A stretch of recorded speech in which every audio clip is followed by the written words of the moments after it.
Hi everyone, and welcome to today's webinar, Reaching Net Zero from Ambition to Action.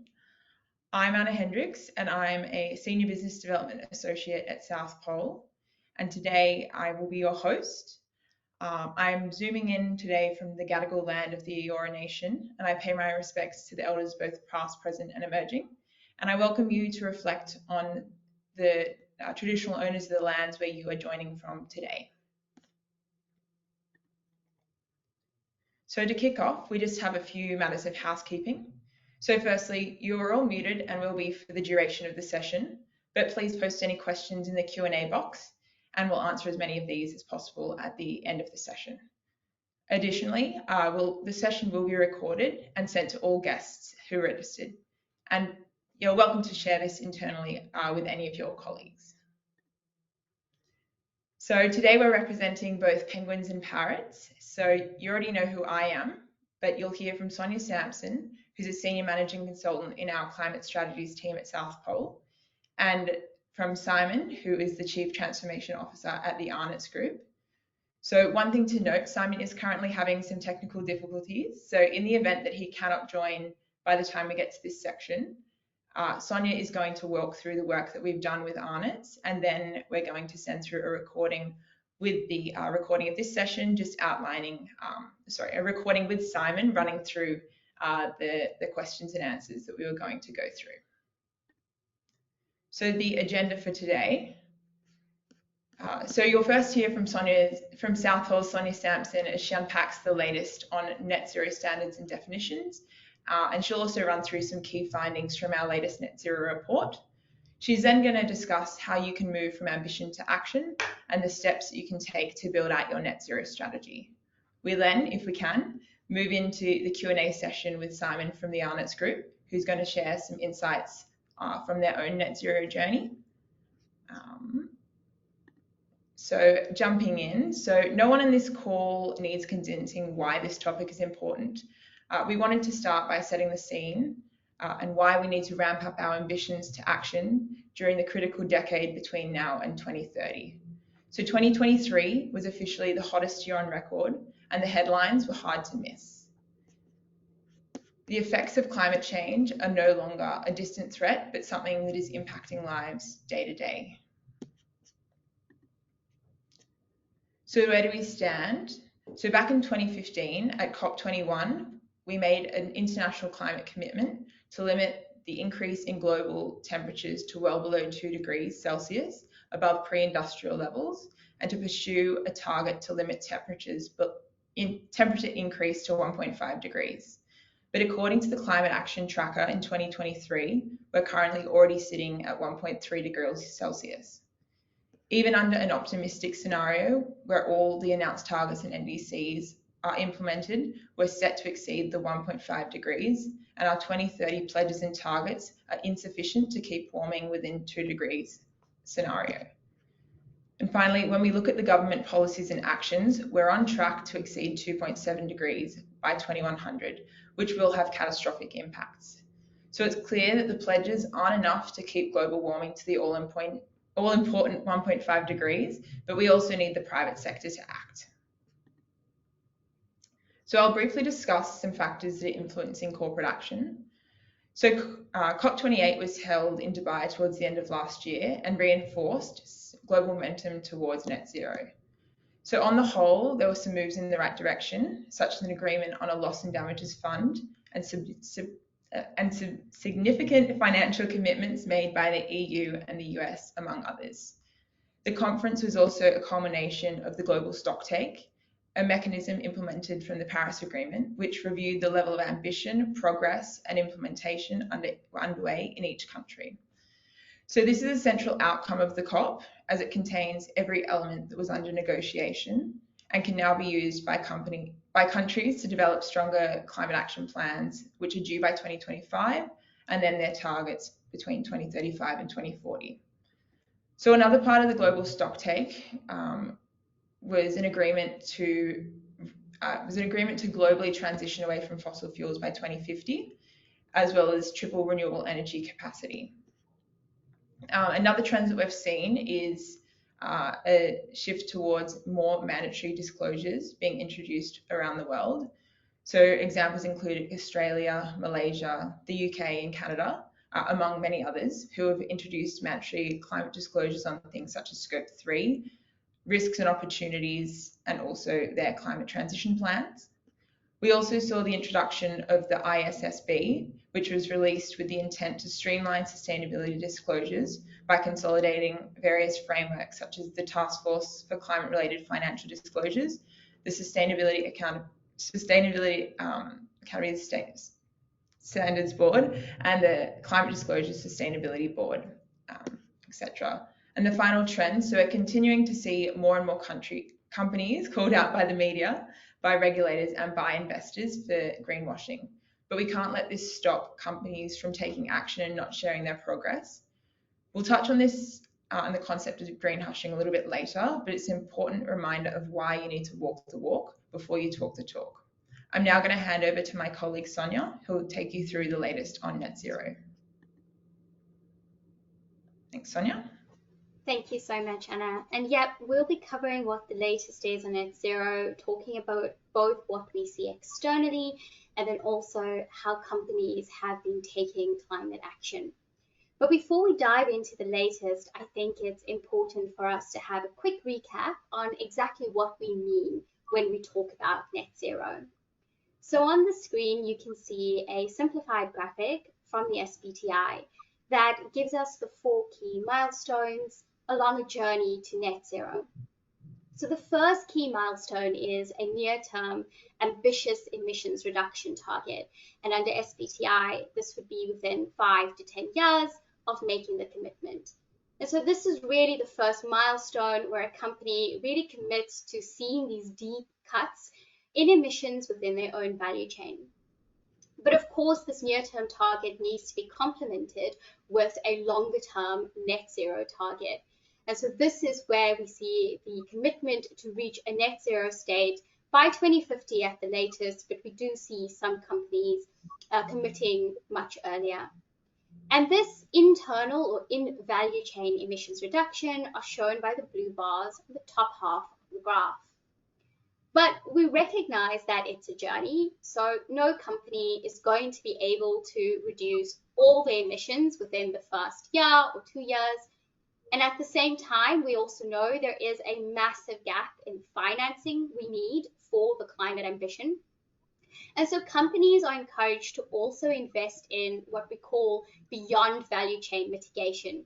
So this is channeling finance towards the climate ambition at the same time as doing in value chain emission reductions. And this is shown by the green shading at the bottom of the graph.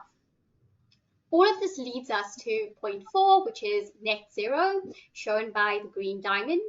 And a net zero state is where a company has taken action to reduce emissions in their value chain as far as possible. Under SBTI, this is a minimum of 90% across all scopes. And then the residual emissions are neutralized by carbon removals. So the remaining blue bar at the top of the graph is matched by a blue removals bar. And at this stage, we say we've reached net zero. So with that quick recap in all of our minds, let's take a look, Anna, at what companies have been doing in the net zero space. And a good way to look at this is by looking at the findings from South Pole's recently released net zero report, Destination Zero. So this provides the findings from our survey that looked at 1,400 climate conscious companies, where we define climate conscious as a company that has somebody who is mandated or accountable for looking at sustainability or climate alongside a few other criteria. So what did we find? Well, a large number, so 83% of these companies reported having set a net zero target and that they are on track or making good progress towards reaching this target. Now, of course, this is an exciting finding, and we would be expecting companies in this climate conscious cohort to really be leading in taking action. But it must be said that these net zero targets are self-reported, and we don't have line of sight of whether they meet those rigorous requirements that we just covered under the net zero definition. An interesting contrast is looking at our full database, so also looking at the 77,000 companies in our database and comparing how many companies in there have set targets. And we see a substantially lower number. So what we can infer from this is leaders are really leading, but laggards are quite far behind. And perhaps another way of thinking about this is we would hope to soon reach 100% coverage amongst climate conscious companies if these are the leaders. Another interesting finding was just under half companies talking about the difficulty in external communications, and these links directly to topics of greenwashing and greenhushing, which I'll talk a bit more about. And then the last two facts we'll highlight for you today is around what are the reasons for net zero. So the biggest reason was customer demand, and then on the other spectrum, investor pressure. So the two sides of stakeholder, and in between we also saw a large number of companies referring to the need to building climate resilience to climate risks and opportunities into their business. So these are interesting numbers, but what are some of the insights we can take from this? So next slide, I'll cover just 3 high-level insights, but would encourage you to look into South Pole's report to really get our full analysis of the survey results. So our first key insight is clearly ambition is high, at least amongst the self-reported findings from this climate-conscious cohort, but it's important to recognize that ambition is just the first step, and for us to see tangible results, it needs to be translated into action. And this is linked to our finding of, could this potentially be harder than it seems or companies anticipate? So we do have companies self-reporting that it has been harder than anticipated to reach targets, for example. But also, when we look at the net zero targets that were reported, some companies had very ambitious deadlines of reaching this in 2024 or 2025. And this does lead to some questions about whether the true scale of what's required to achieve net zero, particularly when we think about value chain or scope 3 emissions, is understood, or if companies are excluding scope 3 and considering only scope 1 and 2 targets to be equivalent to net zero, which of course is not in line with best practice. And then the theme of greenhushing. Unfortunately, we see that greenhushing is now the new normal, but greenhushing is where companies are not willing or are hesitant to report on their climate activities. And this could be for a variety of reasons, not least of which is the increasing scrutiny on claims we're seeing globally. So these themes show us the tension where there's increasing pressure from stakeholders like customers and investors. We see an increasing compliance landscape, but at the same time, a lot of scrutiny, and so companies being unwilling to disclose. And hopefully some of the concepts we'll cover today can give you some tips on how to navigate these tensions. And so we'll start with one of the key reasons that causes confusion in this space, which is the large variety or the plethora of frameworks that sort of touch on net zero in different ways.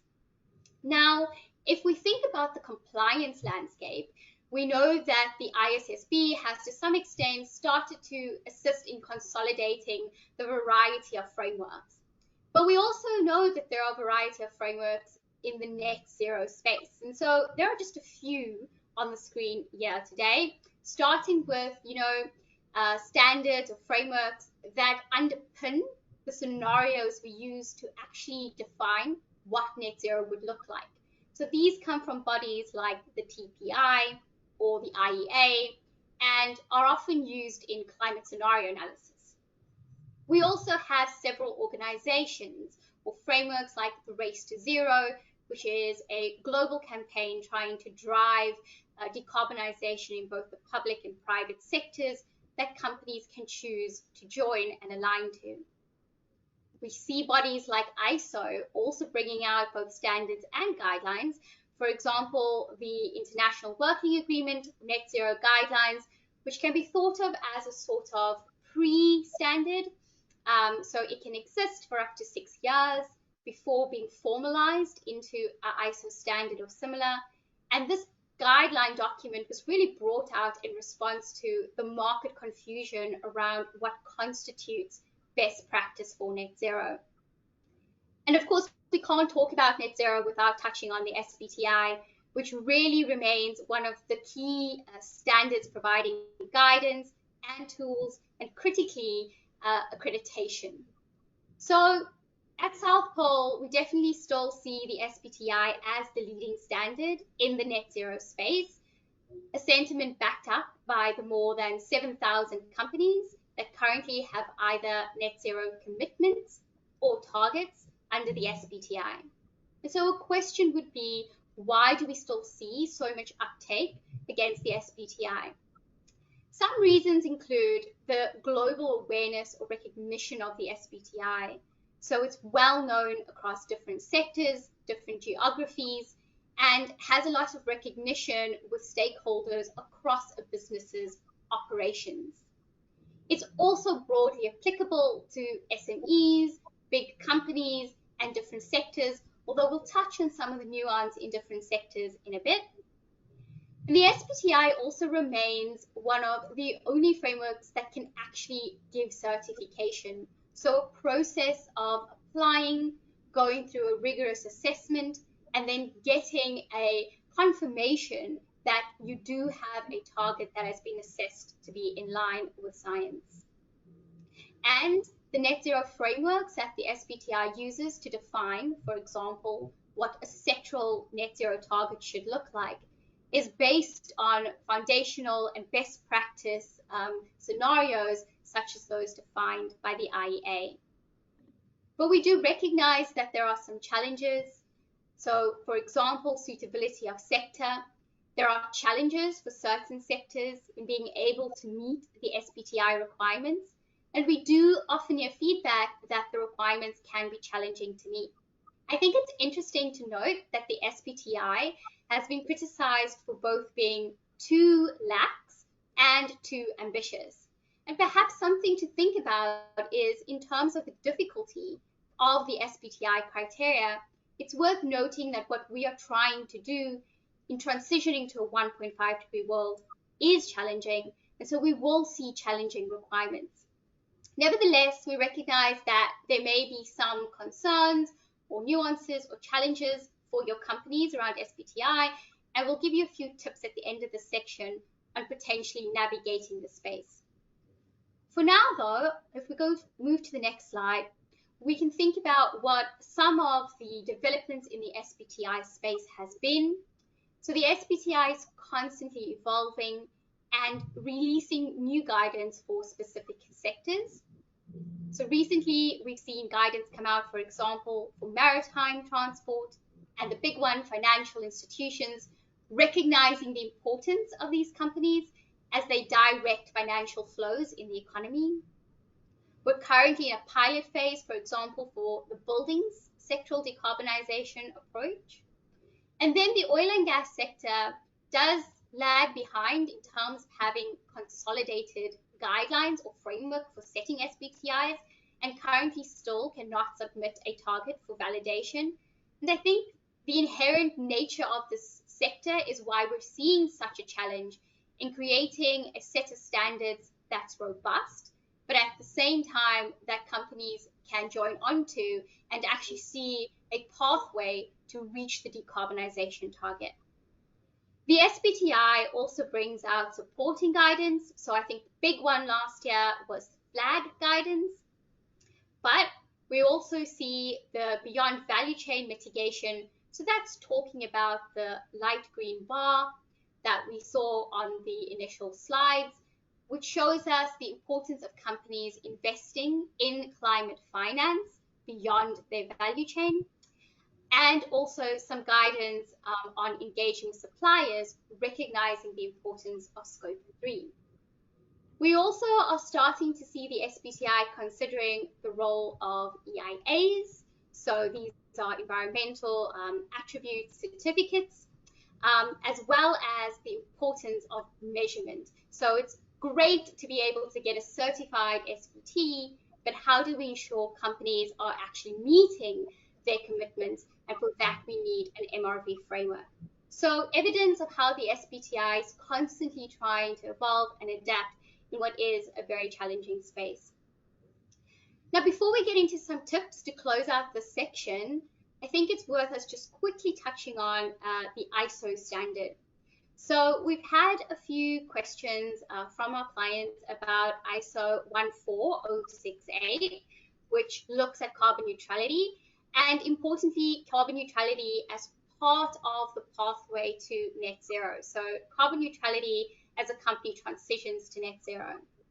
This isn't a webinar on carbon neutrality, and so we won't dive into this too deeply, except to say that if this is of interest to your company, to have a look at the ISO standard. Part 2 is anticipated to then provide the framework around net zero. And if you do have particular questions on where this fits in, or if your company needs to be considering it, then please do reach out. So to tie up the section, I think it's worth us looking at some tips for how you might need to navigate this landscape. Our first tip or piece of advice would be to check your eligibility. So there are a lot of frameworks, and depending on your sector, it's important to understand which frameworks may or may not be applicable for you.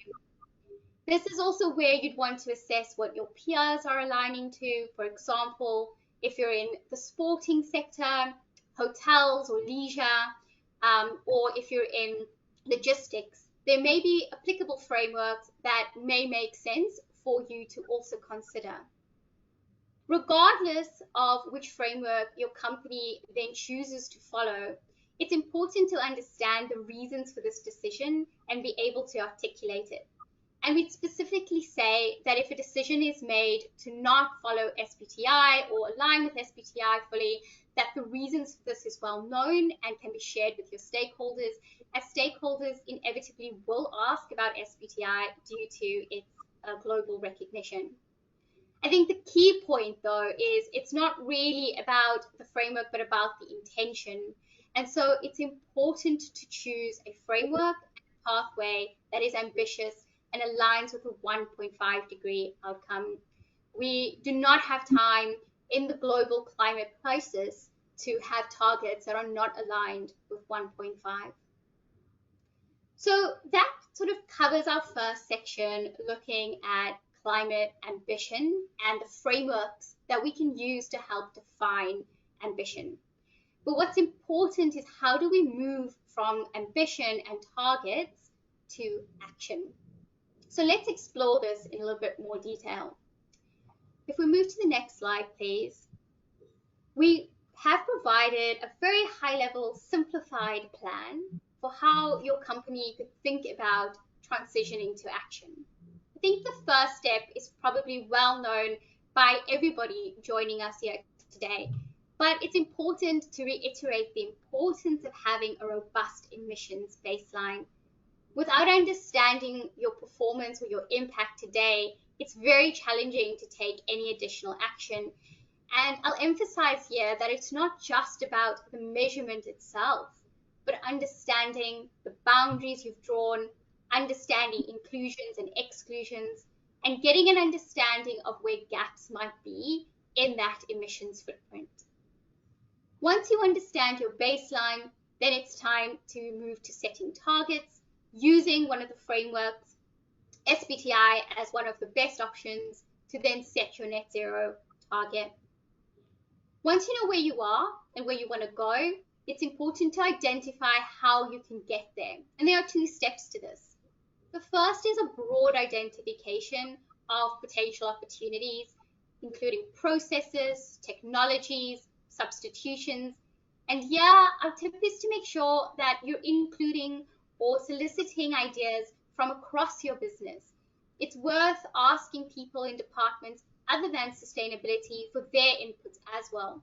Not only to get your whole company involved, but also because some of the best ideas can actually sit in some lesser expected places. It's of course also important for us to prioritize our efforts. It's a marathon to set a net zero target, not a sprint. So we want to make sure we're maximizing efforts up front. And so you need a way to prioritize from the full list of opportunities identified, and we'll share some ideas for prioritization in a little bit. Lastly, as you model and track your progress as well as your gap towards the target, make sure that you're constantly reviewing and refining your process, both internally, so what have we learned, what's changed, how has our business changed, and how has our business objectives changed, but also keeping an eye on this increasingly changing landscape, which may influence what your business needs to do. So that's our plan to get there. And I did mention that we'll give you some tips on how to prioritize. And this can be used for both the modeling, the prioritization, and deciding what comes first in your action plan. So first, you might want to think about both impact and uptake, which is how big is the potential impact of this intervention or emission reduction opportunity, and how much of your emissions footprint can be impacted or covered by this opportunity.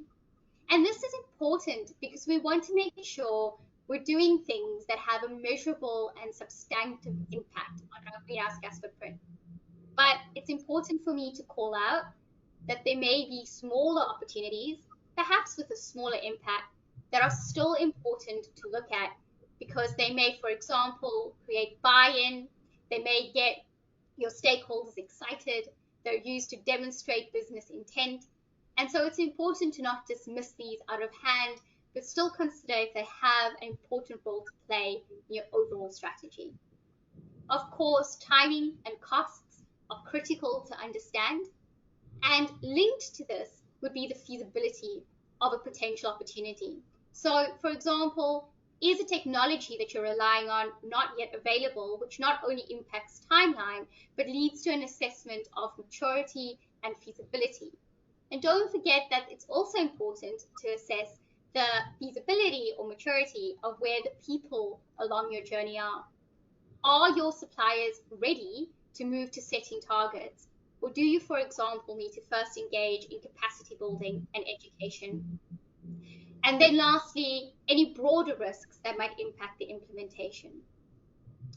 So these are ideas for how you could prioritize some interventions. And now let's look at some examples of emission reduction opportunities that may be applicable to your company.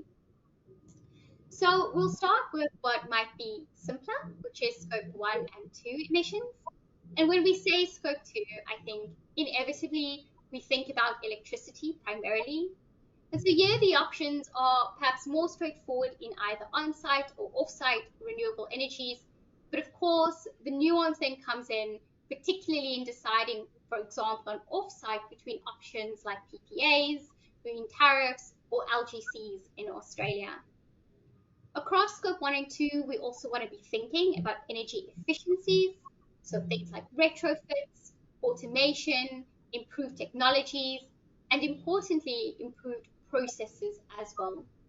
And then fuel switching. So how can we transition to EVs or use lower global warming potential refrigerants? I might add that for some companies, for example, transmission and distribution companies, or companies that have large scope 1 process emissions, the ideas around here would be a lot more nuanced and a lot more specific to the industry that you operate in, and potentially less straightforward than for the majority of other companies in this category. But I think broadly, there would be some sort of consensus that scope 3 is where it gets a lot more challenging. And so we wanted to today share with you 4 questions that you could use to ask yourself, and we often use with clients to try and at least start identifying opportunities for reductions. So the first would be asking, how are my people moving and working? Remember that ideas around scope 1 and 2 for your own premises could have a lot of application and value when you think about leased assets in your upstream and downstream. And we're thinking about people's movement and working. Consider how your policies around remote work, telecommuting, travel, all influence your emissions from business travel and employee commuting. Apart from people, we also want to ask, how are my goods being moved? So is there a way to change to low carbon logistics providers or to encourage them to switch fuels? And perhaps an often overlooked one are the process efficiencies in how these goods are moved. Then looking upstream, asking the question, what are we buying and from whom? Not only to identify the potential for low carbon goods and suppliers, but also to see if you can still procure the same service in another way. So functionality replacements, which may have a lower carbon impact.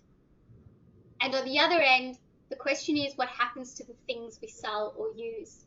And is your business considering concepts like circularity, reuse, product lifetimes, and end-of-life treatment?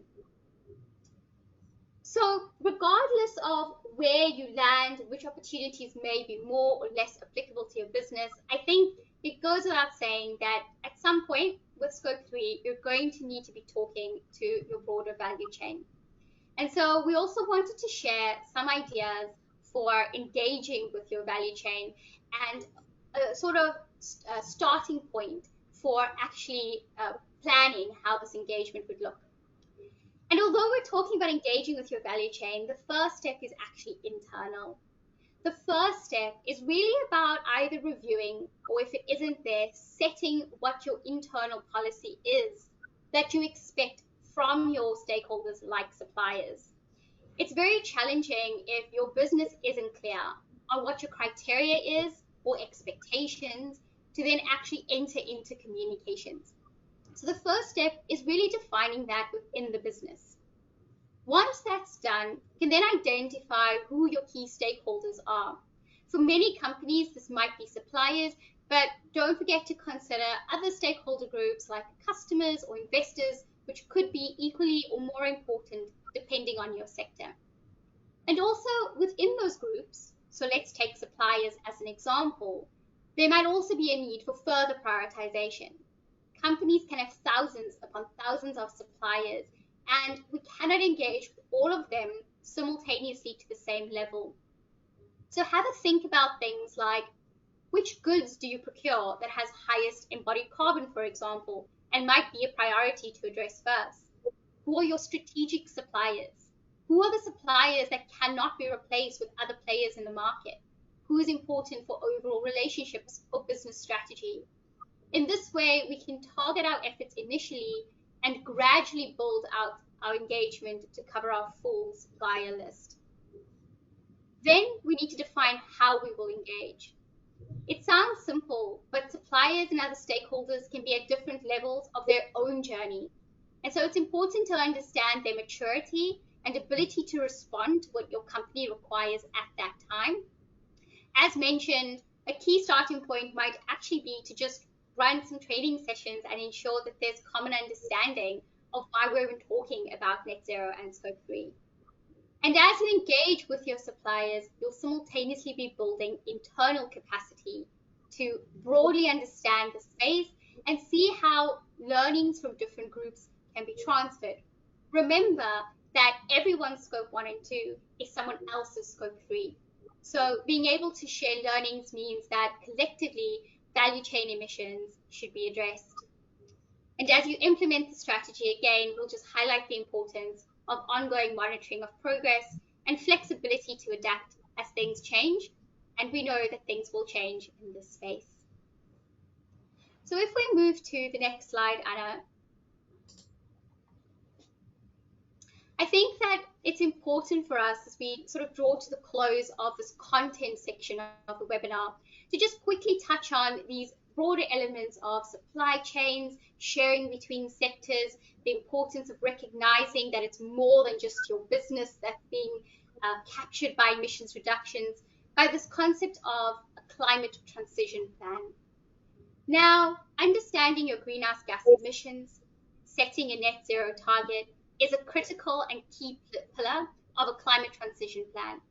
And a climate transition plan is really the overarching framework of how your company will position itself for a low carbon economy. But there are other levels and layers that we would also encourage you to consider as part of an integrated business strategy. So if we look at the 3 key pillars of a climate transition plan, this webinar has really been about the importance of greenhouse gas emissions and net zero.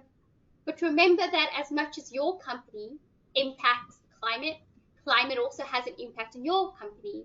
And so it's important to consider how you'll respond to these physical climate risks and opportunities, and also how you may potentially leverage the opportunities from a low carbon transition.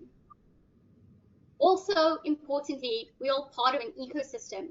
So an ecosystem of suppliers, customers, other stakeholders, but also embedded in a sector and a broader economy. And so a climate transition plan really encourages us to not forget this big picture thinking, and also understand how your own company's actions will help accelerate an economy-wide transition. Climate transition plans are becoming increasingly referred to in things like the ISO Net Zero guidance, in some of the disclosure frameworks. And so I think it's important for us to keep in mind this holistic strategy. But let's move on to some key takeaways from the session today before we move on to our discussion with Simon. So 4 quick takeaways is, if you haven't already, it's time to set a target. We need action, as Anna highlighted in the first section. There are different frameworks to choose from, but make sure that the target is aligned with best practice and a 1.5-degree outcome. Without us setting ambitious targets, there's really no way that we'll reach a 1.5-degree outcome.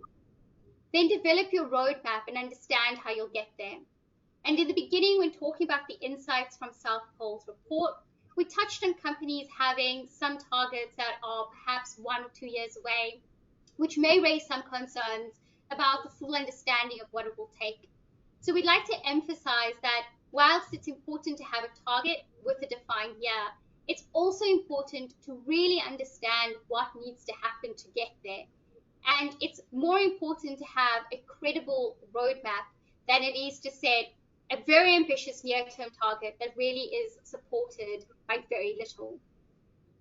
We've spoken a lot about the importance of your broader value chain, and we'll talk about that a bit more with Simon, but it's important to start educating and engaging your value chain. And lastly, coming back to this concept of green hushing, we don't want companies to be quiet. There's amazing action happening across companies across Australia, and we really want the leaders to inspire and influence. So the intention is not that we keep quiet in the face of increasing scrutiny, but simply to ensure that we are as accurate and transparent as possible. And if this is something that your company is uncertain about, make sure that you engage experts who can help navigate this complex world of greenwashing. So that brings me to the end of sort of the content-heavy section, and I think these tips are hopefully helpful and also encouraging, but I think it's often more interesting and exciting to hear about it in application and through a real-life example. And so we will be talking to Simon Lowden, who is the Chief Transformation Officer from the Arnott Group. South Pole has been working with Arnott on their climate journey. Simon, it's so great to have you here, and thank you that you managed to join. Yeah, hi, nice to see you, Sonia. It's good to be here. Lovely to see you again. And I think let's just get right into it. People are probably very keen to hear from you. So maybe just kicking off with, can you share with us where Arnott is on your climate ambition journey, what you've been up to, and what you're currently focusing on?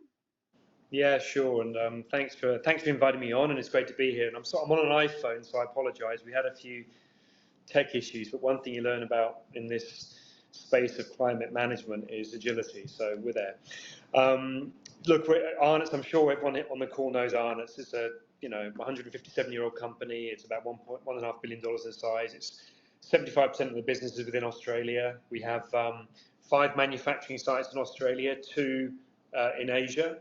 And the vast majority of what we use is grown here, sourced here, is made here, and is eaten here. So we almost have this opportunity for a lovely circular economy. And 4 years ago, we embarked upon our sustainability journey. Like many people in manufacturing and in consumer goods, that involves many pillars: packaging, reconciliation, but probably the trickiest and the most important right now is around climate and emissions. And listening to you, Sonia, I go back on our journey and realise that we probably did a few steps the wrong way around, but you put us on the straight and narrow. But we did set ourselves some targets a couple of years ago. We said that by the end of 2030, Scope 1 and 2 would be net zero. Sorry, by the end of 2040, Scope 1 and 2 would be net zero. At the end of 2050, Scope 3 would be net zero.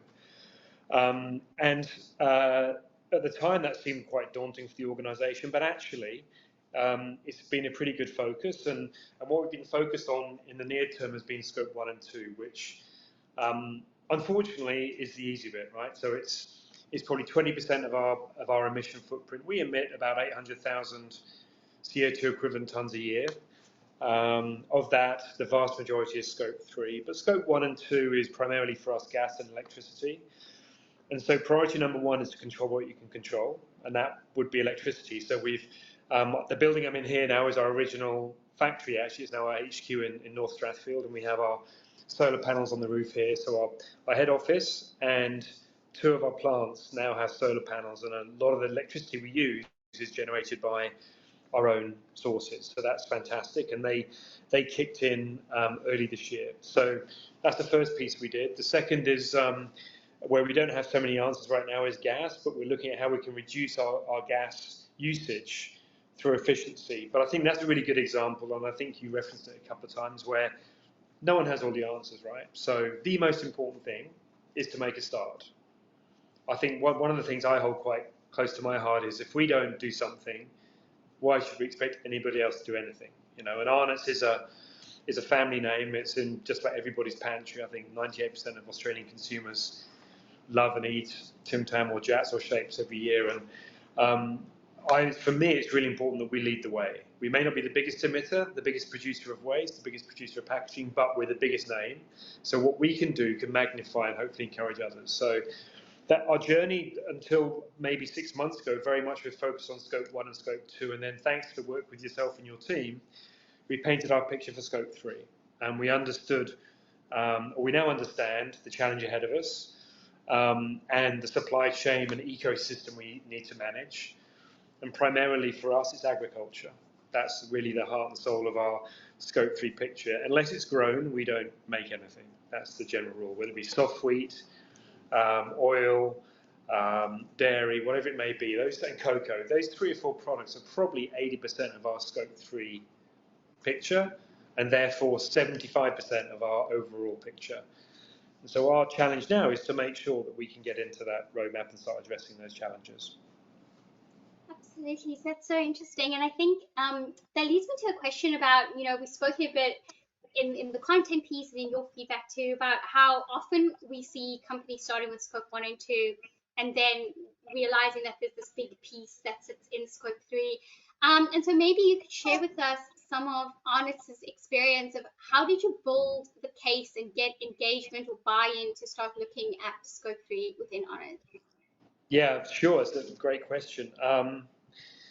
I think there's an education, and you talked about knowledge and education. That was a massive enabler for our organisation, because Scope 3 is this. It sounds quite like an enigma. It sounds like it's out there and people can't wrap their hands around it.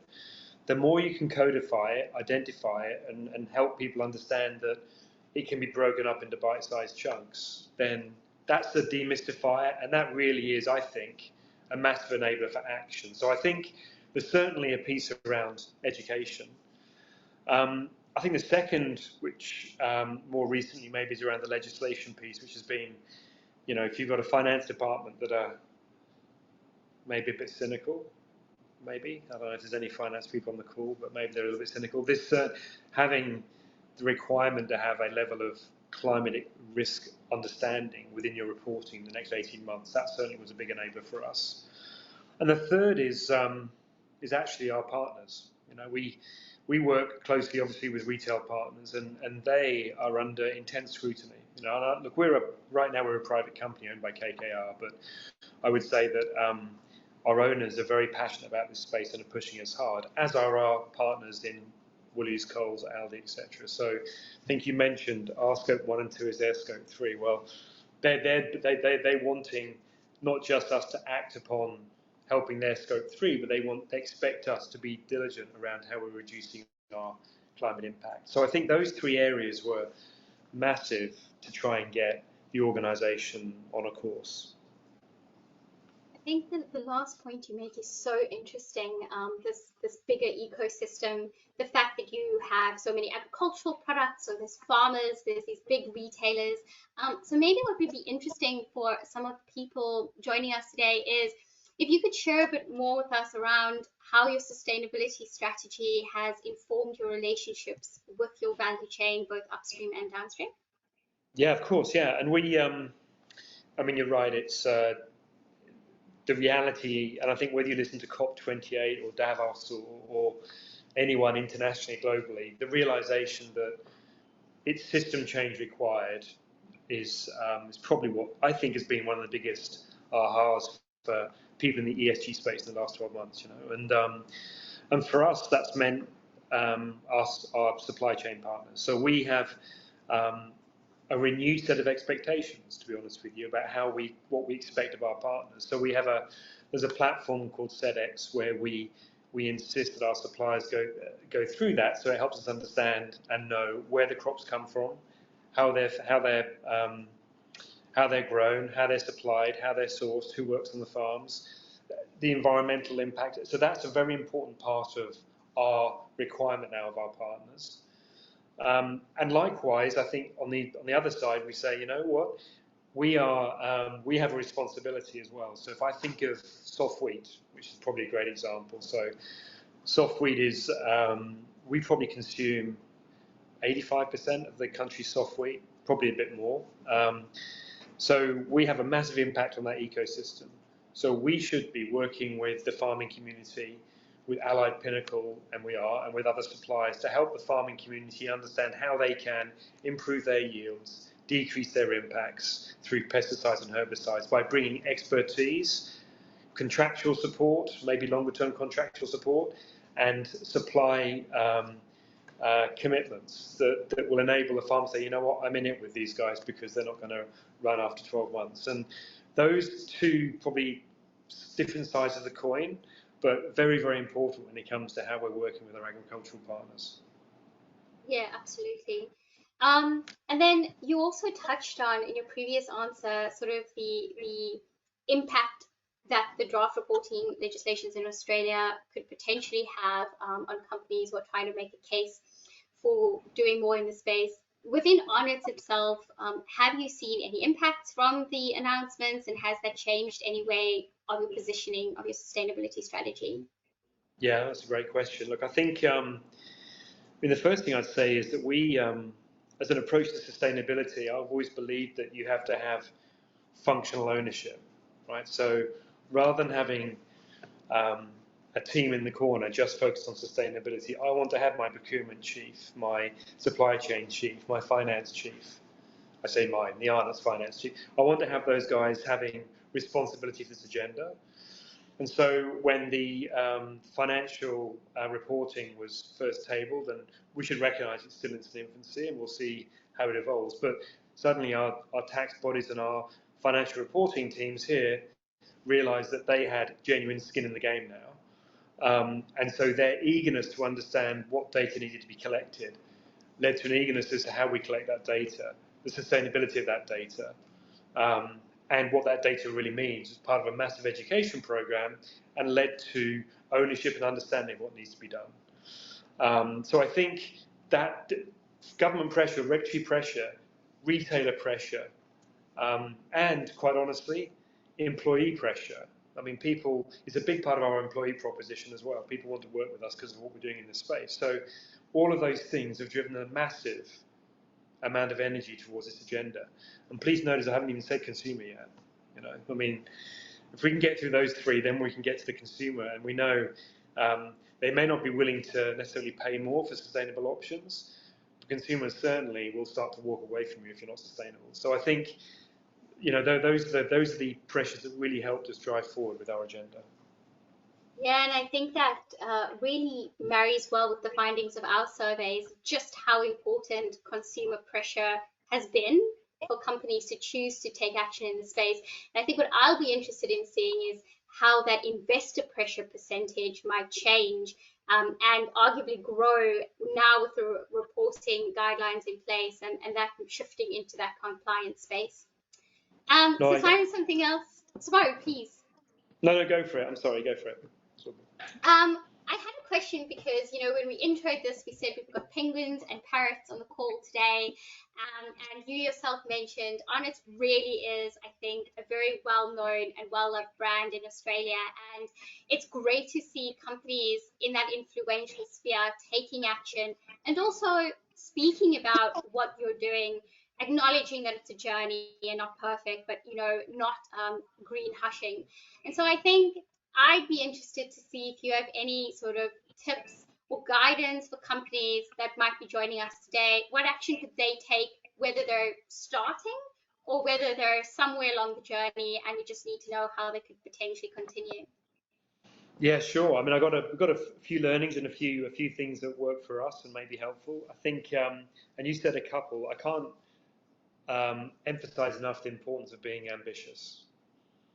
And I think you said that about your target setting. You have to be ambitious. Now, that's a dangerous game for many people, because if you don't necessarily see a path to fulfillment, then you're going down a path of, potentially greenwashing or not fulfilling promises and letting people down. But the importance of being ambitious is a massive positive drag effect for making a difference in the organisation.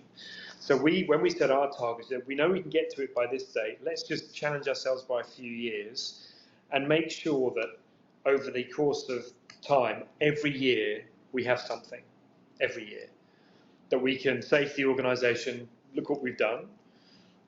We can say to ourselves, look what we've done, and we can demonstrate progress. And I say that even within our Scope 1 and Scope 2, because we don't have an answer for gas right now. But we will do in a few years. But I'm not going to worry about that now. I'm going to worry about doing what I can deliver now. So why can't I? Don't be held back by trying to get the complete answer. Think about the progress, not the perfection. Think about what's concrete steps you can make every way. And we have a mantra here about progress over perfection and making sure that we are delivering something each year. So that's one tip. The second is celebrate the wins internally. Because it's incredibly galvanizing and motivating for your employee base and for people realizing, you know what, we can do this.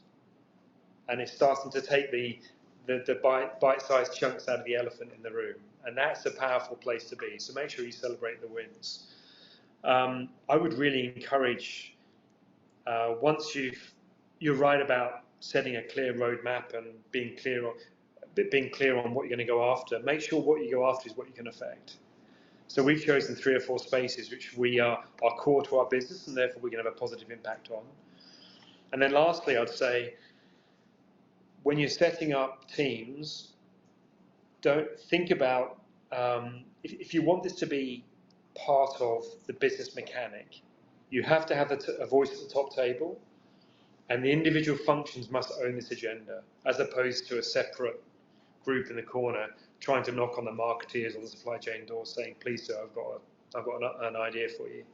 Make it a decision process. When you're buying new machinery, make it part of that decision process. When you're negotiating new contracts, make it part of that decision process. When you're negotiating promotional campaigns with your retail partners, make it part of the decision process. Unless it's ingrained that way, it'll only ever be accidental. So that's some of the things that we believe here at Arnott. Yeah. Incredible. And I think, it was inspiring working with Arnott and such a great experience to be part of the work and continuing work. But even just listening to you now again, just being inspired by this real understanding that net zero, Scope 3, climate ambition, it's not a bolt-on to business strategy. It really is embedded in core business strategy if we're going to transform our businesses. I think maybe, Sonia, I could add one thing to my lessons, absolutely. And that is, I think you need to have experts in your mix. You do, because, and I don't expect a manufacturing team in Arnott to be experts in climate. I don't. But I need to expect to know someone that is, So, that's why partnerships with people like yourselves have been so empowering for us, because we have general managers and functional experts in this organisation that know what levers to pull for the business. If we can have expertise like your teams bring to the table, then we can marry these together. And that's an important mix for us. So I would say don't shy away from bringing expertise to the organisation because you need it. Amazing. Thank you, Simon. And yeah, I think maybe just reiterating a theme that's run throughout this of the importance of partnership, looking at value chain, different ways if we're actually going to reach our climate ambition. And I want to also just hand over to Anna to see if there are any questions from the attendees. They may be for you, Simon. I'm sure people want to get as much wisdom from you as possible while we have some time. So Anna, maybe over to you for any questions. Yeah, thanks, Sonia, and thanks, Simon, for sharing that. So we actually had a question for you, Sonia. So this one was, we have roadmaps being developed within our organisation at the global level. How important is it to create baselines and roadmaps at a local level, especially with incoming reporting requirements for large Australian businesses? Yeah, I would say it is always important to have roadmaps, plans, baselines, targets, whatever we're talking about in this sort of ecosystem of action, that's at a level that makes the most sense, one, for any compliance requirements you have. So when we particularly think about the draft legislation in Australia, there are some clear guidelines around, depending where you're listed or size of employees in different regions, that dictates which aspects of your business need to be reported. If we look at the European reporting regulations, it would be the same thing. So I think, yes, there is a compliance element to needing to understand which aspects of your business needs to be reported under different frameworks. But I think more important to my answer is you want to distill roadmaps, targets, etc., to a level that makes sense for the people who have to action them. And so I would say that if there's only a big sort of global framework covering maybe, multiple countries, multiple operations, that might make it a lot more difficult to translate into tangible action for your business and your people. And so would absolutely encourage starting from that excellent starting point and then distilling that down for what it means to different companies, subsidiaries, businesses, departments, etc. And knowing that if each of those components achieve individual targets, the global target will then also be met. Thanks for that, Sonia. And we've got another one here from the audience. So this one's for Simon, and it's, how did you get your employees along the journey? Well, good question. So I think probably a couple of things. One is you'd be really visible with the work you're doing. And don't hide it under a bushel, be really visible with it and make sure people understand not just the where you're going, but why you're going there. And I think as long as you have the where and the why lined up, then people get very interested in the how. Number two is that we actually, this concept of green teams at each of our manufacturing and office sites. So we gave people a chance to get involved in activities that are, back to my point about, doesn't matter how small a step, but a step's really important. And so we have people, we just redesigned an office space in our organisation, and part of that was done through the lens of sustainability, and whether it's waste collection or cutlery, whatever it is. So that was another way of doing it. And the third, quite honestly, is we have performance objectives each year, and each function has a set of them against sustainability. And so each of our heads of the functions drove those through the organisation and gave people the opportunity to get involved formally through their objectives. And that's really important because, action follows reward, right? So if you're going to be rewarded on something, then you'll probably take some action against it. And so we found a mixture of those three things to be really important for us in the organisation. Wonderful, thank you. And so I've just got another question for you, Simon. We've only got a short amount of time left, but how are environmental impacts included in your investment decisions, and have you set an internal price on carbon? To the latter point, no, we haven't yet. I mean, it's a consideration, but no, we haven't. To the first point, very, very active. So we'll make determinations around packaging lines, automation. Are the packages coming off going to be recyclable or not? We think about location. We think about, we've just built a new location in New Zealand. That was built and designed through the eyes of sustainability. It's renewable from the outset. Much of the roadway and stuff is made up with soft plastics and stuff, as they do with now mechanical recycling. So we've tried to come with a lens of, let's make investment decisions and build decisions based upon where we want a business to be in 10, 15 years' time, as opposed to where it was today. So they're just a couple of examples, but yeah, very much as we go through capital expenditure decisions, I'm at that table and being the thorn in the side of our engineers, that's for sure. Well, that sort of concludes the formal part of the webinar. Thank you so much to Sonia and Simon for joining us today. I'm sure the audience has found it very insightful. Following this, you will receive a recording of the webinar, and please reach out if there's anything that you'd like to speak to us about. And we'd really appreciate if you could fill out our post-webinar survey. So there is a QR code on the screen where you can just answer some short questions about how you found it. But a big thank you for joining, and I hope you have a lovely afternoon. Thanks, everyone. Thank you. Bye now.